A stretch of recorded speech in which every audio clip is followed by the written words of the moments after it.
Well, let's go to Ethiopia now, and a stark warning from the United Nations Refugee Agency that food has run out in camps housing some 96,000 Eritrean refugees in the northern Tigray region due to the month-long conflict there.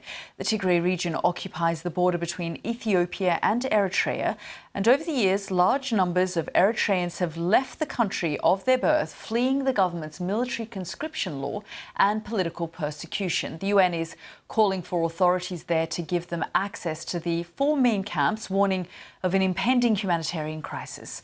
Kalkadan Yebeltal has been examining the issue from the capital, Addis Ababa. So for the past 4 weeks, we've been saying this, there is a potential humanitarian crisis looming. And we were also talking about the tens of thousands of Ethiopians fleeing their homes because of this conflict and crossing borders to Sudan and the internally displaced people. But one thing that we must remember is Tigray is home to tens of thousands of Eritrean refugees. Currently, there are around 150,000 Eritrean refugees in Ethiopia, and among them, around 95,000 are in 4 camps in Tigray, which is now plagued by this conflict. So the United Nations now is warning that unless something is done right now urgently, there might be running out of basic supplies like food and water soon.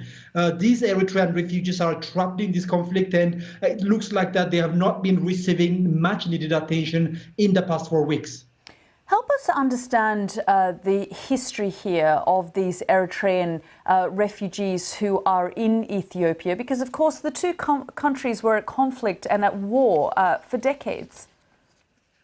Indeed, for close to 2 decades, the two countries have been at war. They have been fighting, and that means each country was supporting opposition groups against the other, and also people who felt that they are persecuted will be choosing the other country. Due to that reason, there have been a number of Eritrean refugees coming to Ethiopia, fleeing mandatory military conscription or economic hardship or even political prosecution.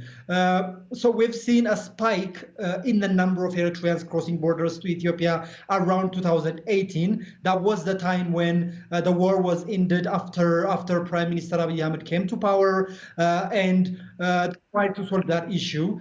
So there are a number of Eritrean refugees now, and it seems that they are trapped in this conflict now.